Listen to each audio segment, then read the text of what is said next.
सबसे बड़ी खबर, सबकी निगाहें सुप्रीम कोर्ट पर भी हैं क्योंकि एक बड़ी टिप्पणी आई, एक सख्त टिप्पणी आई है। पेपर लीक को लेकर हमारे सहयोगी रूपेश कुमार का एक्सक्लूसिव खुलासा आपको दिखाएंगे, लेकिन बताते हैं आपको दिल्ली टीम तो आ रही है। बड़ी खबर इस वक्त यह है कि नीट मामले में सुप्रीम कोर्ट में सुनवाई इस वक्त टल गई है। अमूल्य विजय की याचिका पर 8 जुलाई को सुनवाई होगी। एनटीए जो नेशनल टेस्टिंग एजेंसी है, केंद्र से 2 हफ्ते में जवाब भी मांगा गया है कोर्ट की तरफ से। दोबारा परीक्षा कराने और जांच की मांग की गई है इस याचिका में। और एक और बड़ी खबर, सुप्रीम कोर्ट में नितिन विजय की याचिका पर भी सुनवाई। वकील ने कहा है कि ऐसे परीक्षा तो कैसे डॉक्टर बनेंगे, ये वकील की तरफ से कहा गया। बड़ी टिप्पणी की गई। एनटीए ने ये कहा, नेशनल टेस्टिंग एजेंसी के जो वकील रहे उन्होंने कहा हमें जवाब देने दीजिए। नितिन की याचिका पर भी 8 जुलाई को सुनवाई होगी और सुप्रीम कोर्ट ने कहा है कि आज ही आदेश नहीं दिया जा सकता। आज एनटीए को बहुत फटकार पड़ी है। हालांकि ऑर्डर शीट पे नहीं ऑब्जर्व हुआ, लेकिन जजेस ने ये कहा कि you are playing with health of the country. जो ये एग्ज़ाम कैसे कैसे तैयारी होते हैं, ऑनरेबल जजेस ने ये भी एड्रेस किया कि उनको पता है कि कितनी मुश्किल से ये जो स्टूडेंट्स हैं वो तैयारी करते हैं।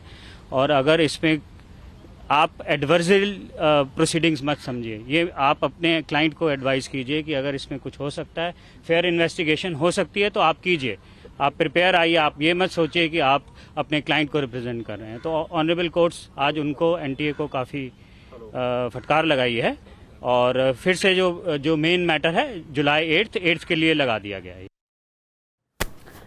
इस मामले में सुनवाई, अगली सुनवाई 8 जुलाई को होगी। लेकिन आज क्या कुछ हुआ सुप्रीम कोर्ट में, इसकी ज्यादा जानकारी पीयूष पांडे हमारे सहयोगी जुड़ चुके हैं। इसके अलावा बिहार से जो हलचल तेज है, ईओयू की जो टीम है वो कैसे एक्टिव नजर आ रही है, दिल्ली भी आने वाली है, उससे रूपेश से जानकारी भी लेंगे। पीयूष, पहले मैं आपके पास आ रही हूँ, सुप्रीम कोर्ट में आज क्या कुछ हुआ, क्योंकि एक बहुत सख्त टिप्पणी सुप्रीम कोर्ट की सामने आई है। लाखों छात्रों के भविष्य पर सवाल खड़े हो गए हैं। एनटीए को क्या कहा गया और अब क्या जवाब मांगा गया?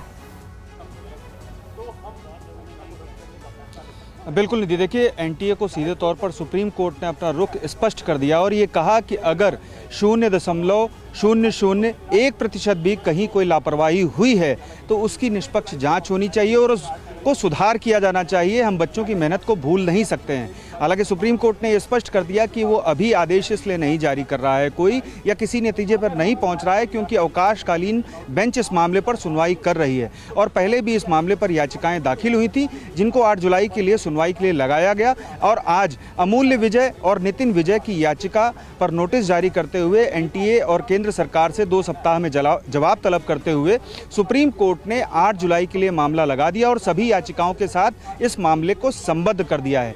जो एनटीए की स्थानांतरण याचिका है उस पर भी नोटिस जारी हुए हैं और उस पर भी 8 जुलाई को ही सुनवाई होगी, क्योंकि हाई कोर्ट में भी ऐसे मामले दाखिल किए जा रहे हैं। अहम बात यह है कि सुप्रीम कोर्ट ने आज कड़ी नाराजगी जताई है और एनटीए से कहा है कि इस मामले में कहीं भी अगर लापरवाही हुई है तो उसको दूर किया जाना चाहिए और निष्पक्षता से उसे अपना पक्ष सामने रखना चाहिए। ये स्पष्ट कर दिया है सुप्रीम कोर्ट ने कि अब 8 जुलाई को जो हेयरिंग होगी इस मामले पर, उसमें कहीं ना कहीं सुप्रीम कोर्ट स्पष्ट रुख अपनाएगा और इस मामले में एनटीए को बड़ी सावधानी से कदम आगे बढ़ाना होगा। अमूल्य विजय जो कि याचिका करता है, उन्होंने बड़े सवाल खड़े किए हैं और अब 2 हफ्ते में जवाब भी मांगा गया है।